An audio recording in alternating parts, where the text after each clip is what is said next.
Olá, dias de paz, sabedoria e luz para todos nós. Muito bem, chegamos então na nossa 31ª aula, continuamos no capítulo 6 e hoje temos um assunto com toda certeza muito instigante, interessante e que inclusive para nós que estamos no Brasil, né, para quem vive aqui na América do Sul, tem uma relevância, um interesse bem grande, porque nós vamos seguir em viagem com o nosso querido, né, o nosso amado Senhor Guy Ballard e o bendito Mestre Ascensionado Saint Germain, numa viagem, num passeio, vamos dizer assim, exploratório, onde nós vamos conhecer aí uma parte do que é, ou que foi, na verdade, o Amazonas, né? O Rio Amazonas, a região amazônica, e é algo assim que tem um conteúdo fabuloso, muito interessante, algo para a gente pensar, refletir, como tudo que, obviamente, vem sendo aqui exposto, apresentado, através dessas orientações e direções que o amado mestre vem nos proporcionando, né? Através do Sr. Guy Ballard, que, vamos dizer assim, se prontificou a atender esse chamado do mestre para que nós, né, os poucos, na verdade, que demonstram interesse, têm o desejo e outros que virão, se beneficiem desses grandes ensinamentos. Mas vamos lá, vamos seguir aqui. Vamos fazer a nossa recapitulação da aula anterior rapidamente, para a gente fazer seguir nesse passaporte aí, para entender mais sobre esse momento vivido ali na região do Amazonas. Vamos lá. Então, na aula anterior, o que nós vimos? Substância luz. O que é a substância luz? É exatamente a substância primordial, né? É essa essência que existe no universo, a matéria-prima que os mestres, todos os seres libertos, enfim, a consciência de Deus utiliza para desenvolver e criar absolutamente tudo. Então, essa fonte universal de energia pura que está à nossa disposição. Utilizamos isso, óbvio, né, como vimos, só que de uma maneira muito distorcida. Então essa energia está à disposição de todos nós, inclusive, principalmente, né, eu diria assim, de forma consciente, desses mestres, desses seres libertos. Então a energia obedece a esse comando consciente. E quando nós qualificamos essa substância luz, né, no caso da humanidade, nós temos aí, obviamente, retornos e resultados que a gente vai considerar e tem considerado como não sendo nada satisfatório. É importante a gente lembrar aqui que essa substância luz, ou seja, essa matéria primordial que nos é apresentada, né, e eu diria assim, dentro desses estudos que a gente está fazendo, não é nenhuma novidade, através da sabedoria, através daquilo que a gente já falou, que são os grandes estudos, que quem tiver interesse vai mergulhar, vai pesquisar, vai se aprofundar, vai encontrar, obviamente, coisas ricas, verídicas, né, que são aí fontes fabulosas de orientação, mas também, infelizmente, no meio do garimpo ali vai encontrar muita coisa que foi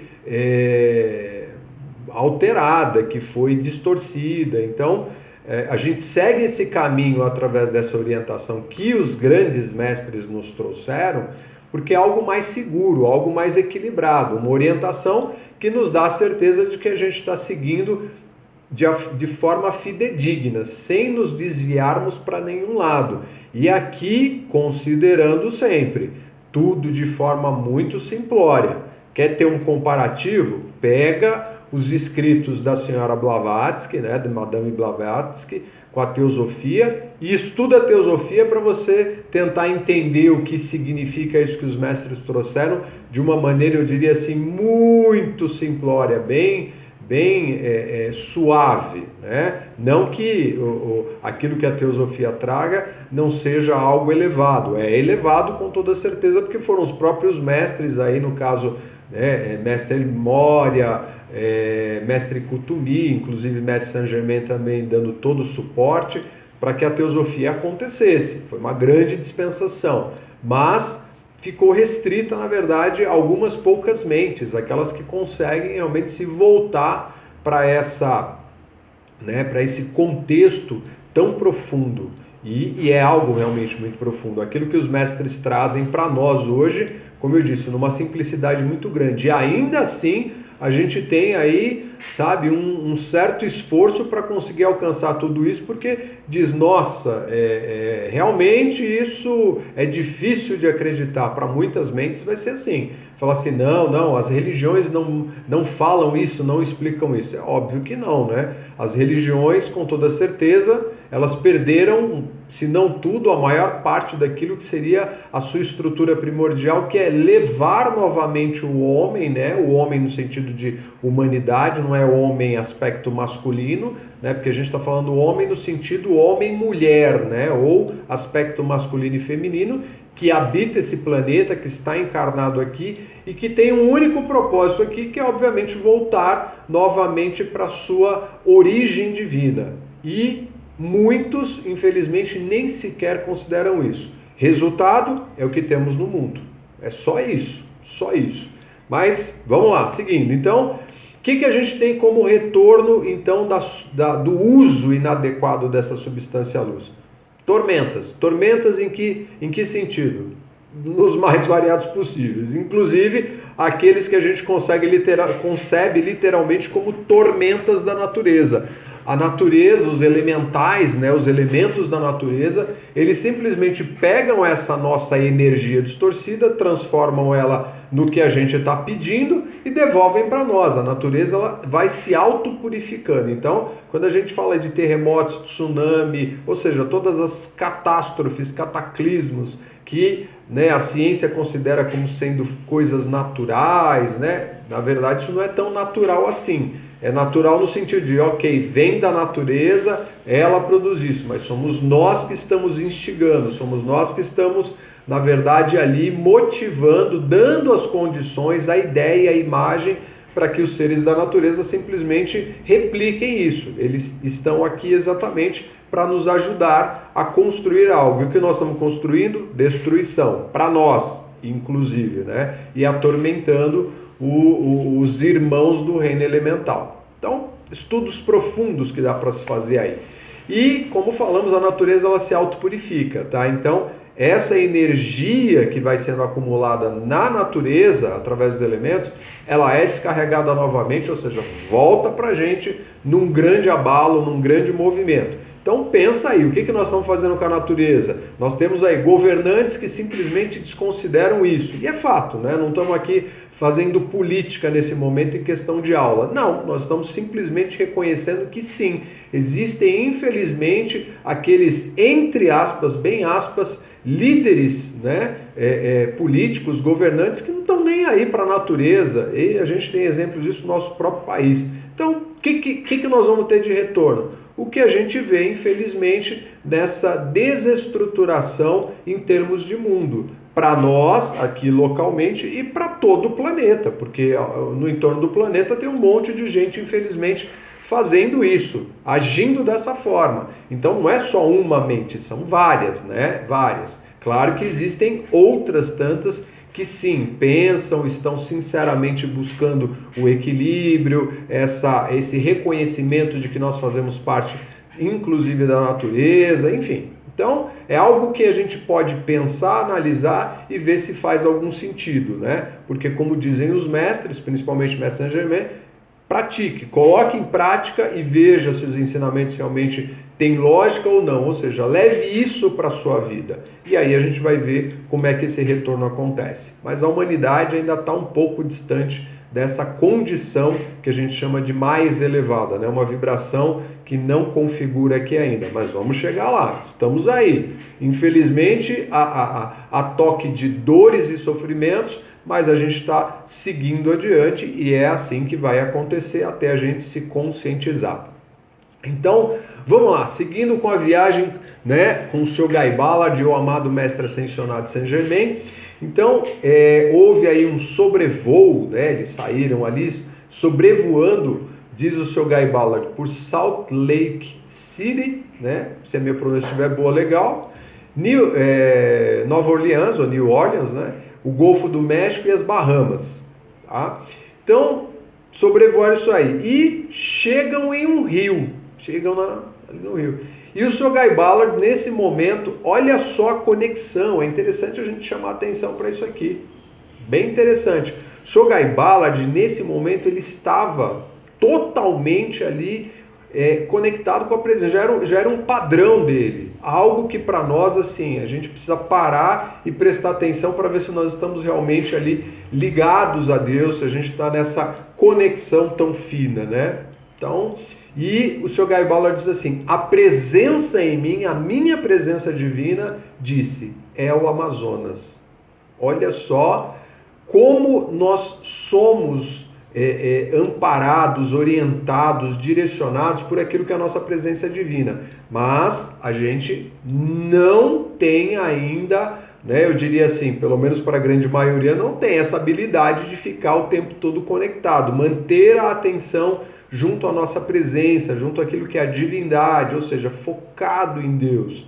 Né, que é uma busca, inclusive, de muitos devotos, né? Se a gente pensar aí em algumas correntes filosóficas, né, como aquelas que existem no próprio mundo do yoga, onde se fala, né, sobre o devocional, né, o Bhakti Yoga. Esse Bhakti Yoga é uma devoção, é você passar o tempo todo ali no devocional. Mas claro que tem que ter uma série de particularidades aí, a gente não vai entrar nelas agora, mas é bem esse caminho, essa coisa do quanto eu estou ligado à minha divindade, o quanto realmente isso faz parte do meu dia, dos meus momentos, do meu roteiro ao longo de um dia. Será que realmente isso acontece ou só de vez em quando eu lembro ali de Deus? Vamos pensar, né?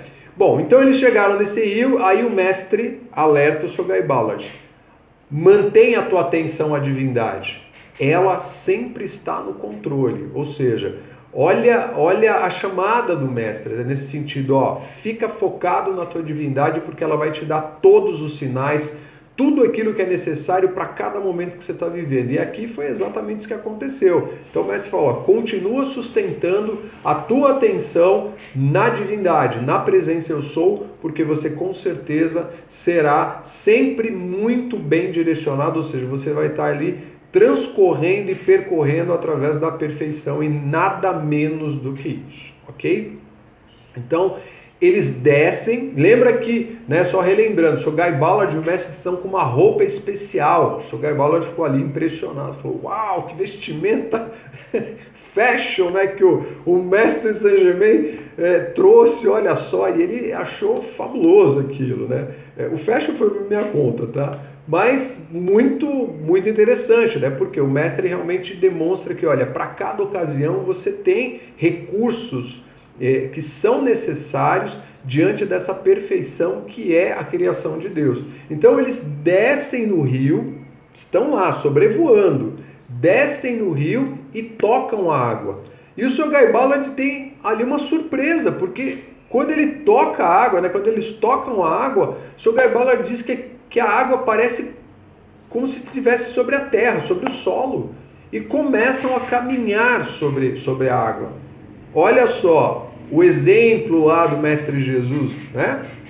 Mestre Jesus caminhando sobre as águas, tá aí, exatamente a mesma situação. Aí provavelmente, né, quem sabe, alguém diga assim, mas Mestre Jesus não estava usando nenhuma roupa especial, né? Mestre Jesus naquela época, gente, com certeza Mestre Jesus estava num corpo físico, ele estava controlando ali, obviamente, toda a sua dimensão de energia, e é evidente, o mestre também, com certeza ele poderia controlar isso, ele está treinando aqui, obviamente, um discípulo, né? E até mesmo na história lá, né, na passagem de Mestre Jesus, ele chama, né, o discípulo para que venha, mas não dá certo, né? Então, é a pouca fé, né? Eu não acreditar, e isso é algo que falta muito em nós ainda, acreditar naquilo que grandes seres nos deixaram, nos legaram. Então, vamos analisando.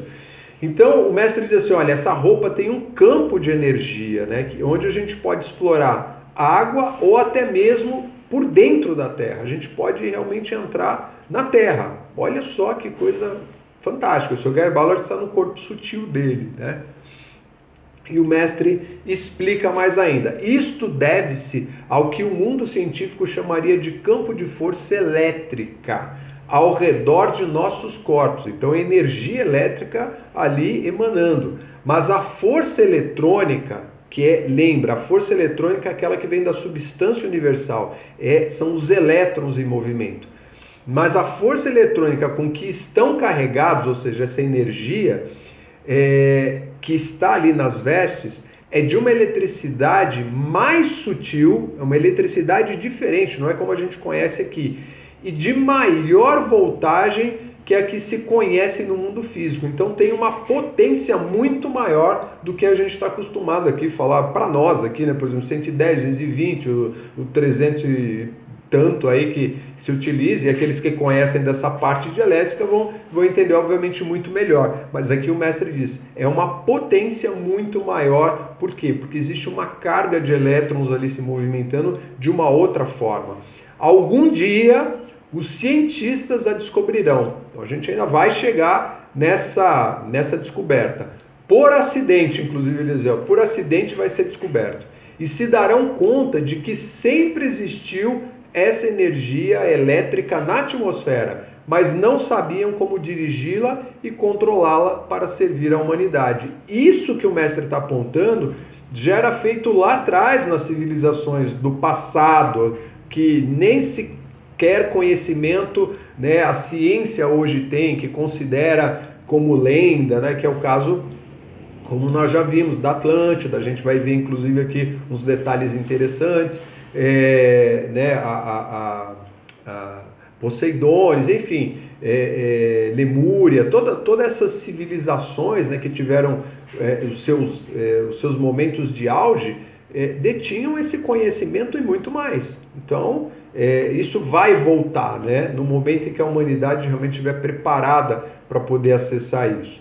Então, é uma força, esse tipo de energia, ela é controlada unicamente pela mente. Não é algo que a gente precise necessariamente de um equipamento. Existem os instrumentos para se utilizar essa energia de formas diversas, né? Como o mestre mesmo explica em outros momentos. Mas ela é controlada pelo pensamento para N finalidades, ok?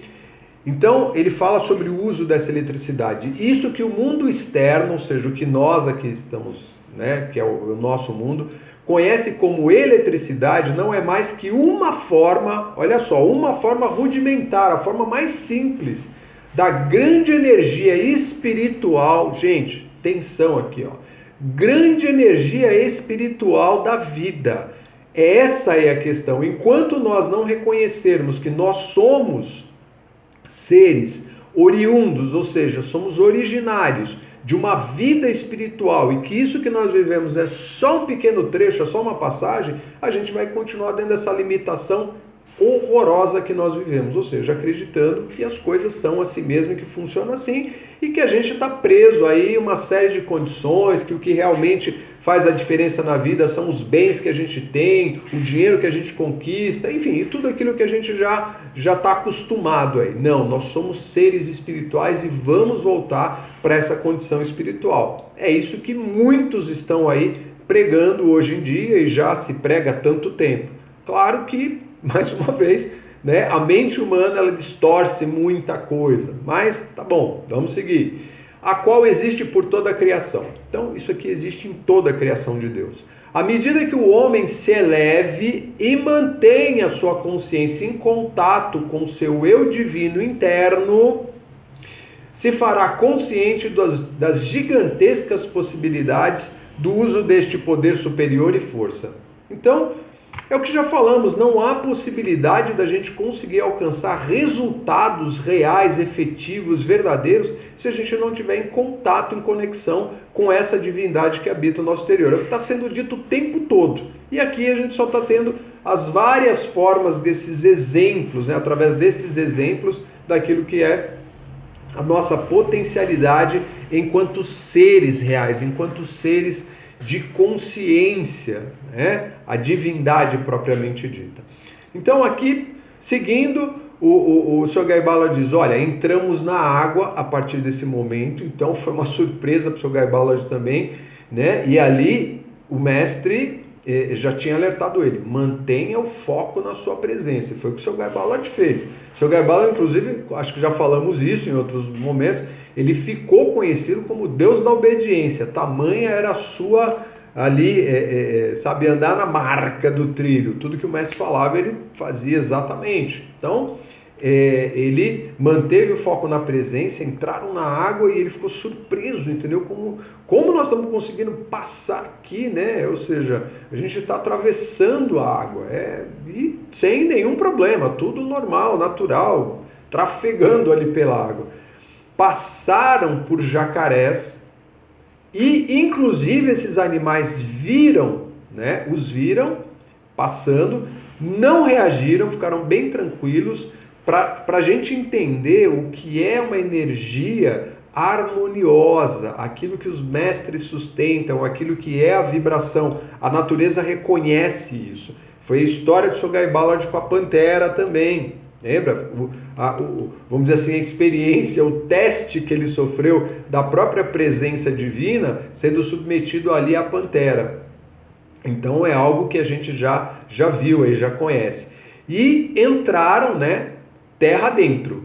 Inclusive atravessaram o rio e depois foram terra dentro. Outra experiência para o Sr. Guy Ballard. Chegaram até uma espécie de monumento onde o Sr. Guy Ballard descreve como sendo um obelisco que tinha algo em torno de 15 metros. Olha isso, 15 metros. Feito de um material imperecível, aqueles materiais que os mestres produzem, né? Esses grandes seres produzem, justamente para manter isso durante muito tempo. E está ali, está exatamente ali nessa região, né? Região do Amazonas. Então, o Sr. Guy Ballard diz que tem hieroglifos, né? Inscritos ali, marcados ali nesse obelisco de 15 metros. E ele acha tudo isso, obviamente, muito fascinante, né?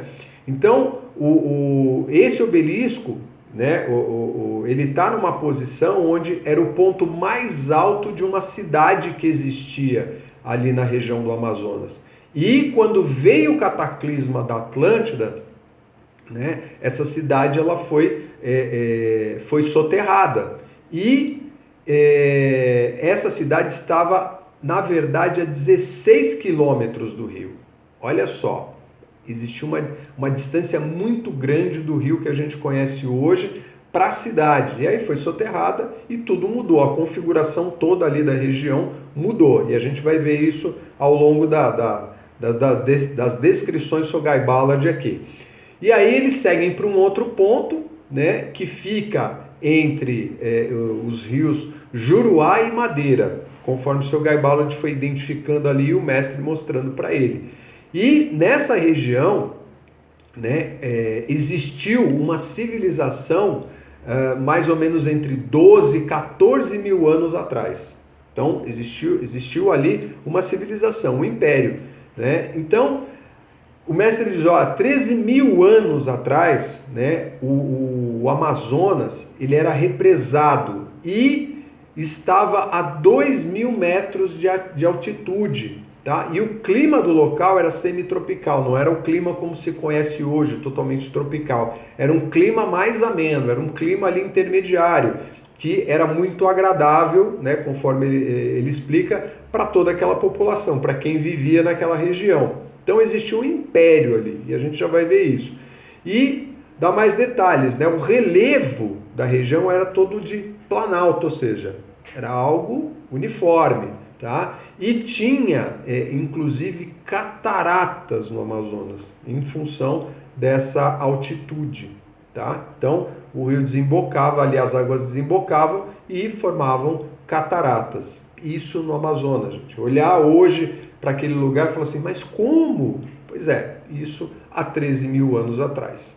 Ok? Mas a gente não tem esses registros escritos, a gente não tem isso através do que a ciência consiga alcançar. Por quê? Porque isso está num nível espiritual e somente um ser liberto, somente um mestre ascensionado poderia e pode, obviamente, acessar essas informações, como é o que está sendo feito aqui com o Sr. Guy Ballard, e chegando até nós. Então, se você mostrar isso para um cientista, mostrar isso para qualquer pesquisador, sei lá, um antropólogo, enfim, aqueles que, né, arqueólogos, provavelmente vão dizer, não tem provas disso, isso é loucura, isso tá, ok. Aí é uma questão realmente, como disseram os grandes mestres, é uma questão de fé, daqueles que querem acreditar, daqueles que, para a maioria, provavelmente vão ser vistos como os loucos, os malucos, e falar, como é que vocês acreditam num negócio desse? Isso é impossível. Mas nós estamos recebendo isso através daquilo que é a informação de um alto ser que está nesse planeta há muito tempo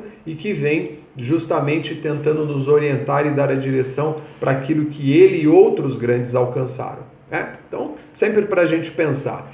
E aqui também o mestre fala sobre o rio Orinoco. É um rio que particularmente eu nem conhecia. Na hora que eu fiz a pesquisa, né, que é aí que eu fui ver, fui descobrir esse rio Orinoco. E nesse rio, nessa região, existiam grandes répteis, olha aí, e animais venenosos. Então, era uma região que, digamos, acho que era meio inóspita ali para se habitar, mas era uma parte já mais afastada de onde essa civilização estava. E existiam esses seres, esses animais lá.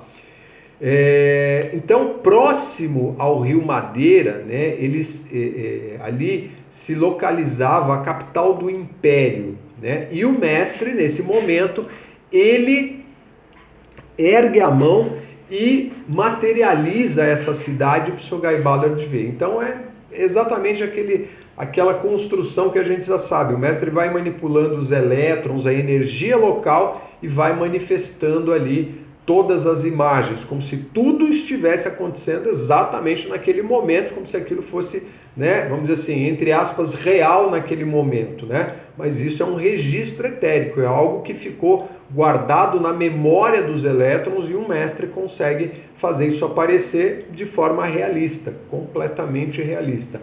Então, o mestre diz assim: observa como estava construída em uma série de círculos. Então, a cidade era construída em círculos. E as ruas comerciais saíam de seu centro como os raios de uma roda de bicicleta. Então, era uma cidade como que a gente tem hoje, só que tudo muito bem construído, muito bem planejado.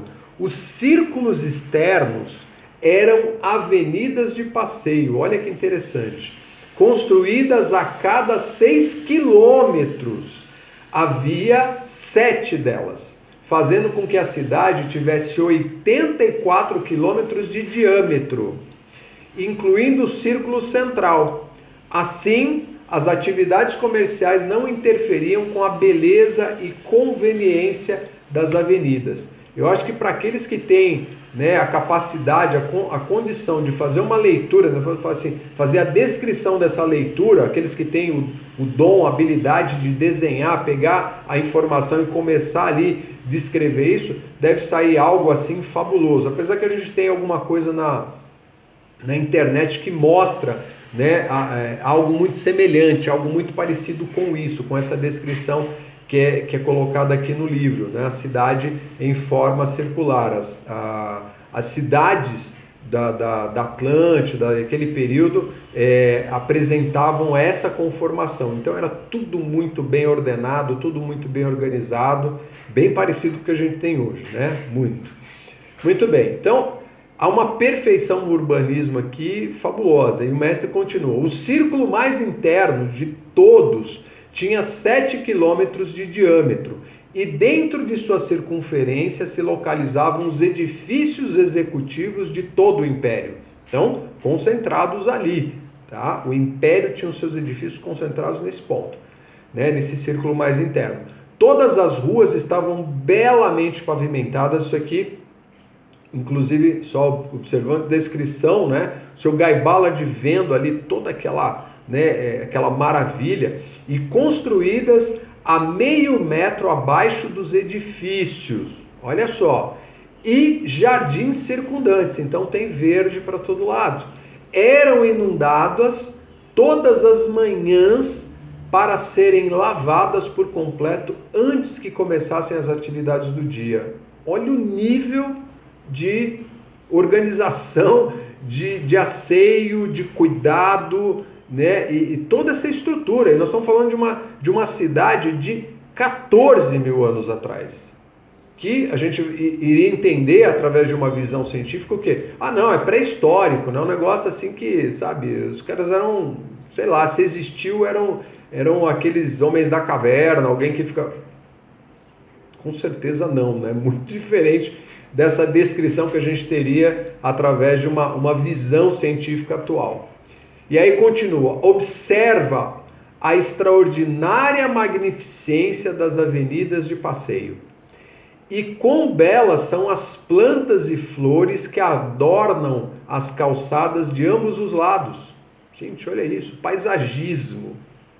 Uma característica predominante de sua arquitetura era que o piso superior de quase todos os edifícios, especialmente as residências, eram construídos com cúpulas ajustáveis. Então a parte de cima era tudo ajustado. Estas podiam abrir-se ou fechar-se. Então eram cúpulas móveis aí, né? À vontade. Do jeito, então você poderia abrir, receber ar ali, ter ventilação, uma vez que eram construídos em 4 seções e eram dispostos para servir como antecâmeras ou salões de festa. Olha só. Os dias nunca eram muito quentes e durante as noites soprava o ar maravilhosamente fresco das montanhas. Que lugar é esse para se viver?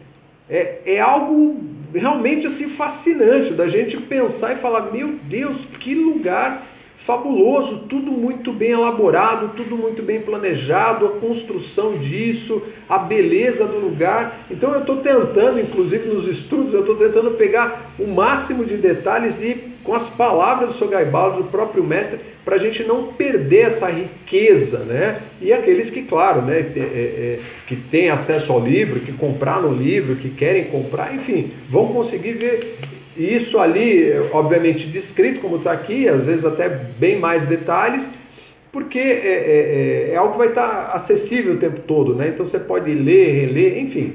Então, aí o mestre fala sobre o Capitólio, né? Ou seja, o prédio central ali, o administrativo. O interior é recoberto de mármore creme com veios verdes. Eu peguei bem as palavras do Sr. Guy Ballard. Piso feito de laje cor verde musgo, que se parecia com o jade em textura. Gente, eu não sei nem como imaginar isso. Sendo bem sincero com vocês, eu não consigo imaginar porque eu não conheço esses materiais, eu não tenho ideia, mas me soa de uma maneira assim linda, fabulosa. Deve ser algo muito suntuoso realmente. Né? Aí, quando ele fala sobre a rotunda é um grande salão, né? Nesse local existiam mesas em pedra com pedestais em bronze. Olha isso. O mestre, então, ele materializa as cenas desse lugar. E aí tem pessoas circulando por todo lado. E o Sr. Guy Ballard ali observando isso. O Sr. Guy Ballard tem um assombro, ele fica assustado, né? Porque ele vê uma raça de gente, pessoas de cabelos dourados e uma pele rosada e branca, ou seja, todos muito belos, muito, sabe, atraentes no sentido de beleza mesmo, pessoas assim muito bonitas. Os homens mediam 2 metros em média, olha aí, e as mulheres 1,80 m, era a altura média deles. Os olhos eram de uma bela cor violeta azulada, muito claros e brilhantes, que expressavam uma inteligência marcada e serena. Essas são palavras do Sr. Guy Ballard. Olha o perfil dessas pessoas, desses seres que viviam nesse lugar. Era um povo lindo, maravilhoso, né? Pensando nesse aspecto. Não estamos desmerecendo nenhum tipo de pele, de raça, de nada, né? De etnia, nada disso, mas a descrição aqui colocada, né? O aspecto do povo, né? Ou seja, pelo próprio brilho que eles apresentavam. O Sr. Guy Ballard fica impressionado. Então, aí o Sr. Guy Ballard vê o imperador, conhece o imperador, que é o imperador Casimiro Poseidon, está ali despachando com várias pessoas. O Sr. Gaibala diz, ele tem 2,20 metros de altura, um homem forte, muito robusto. E ele já era nessa época, Casimiro, um mestre ascensionado, Casimiro Poseidon.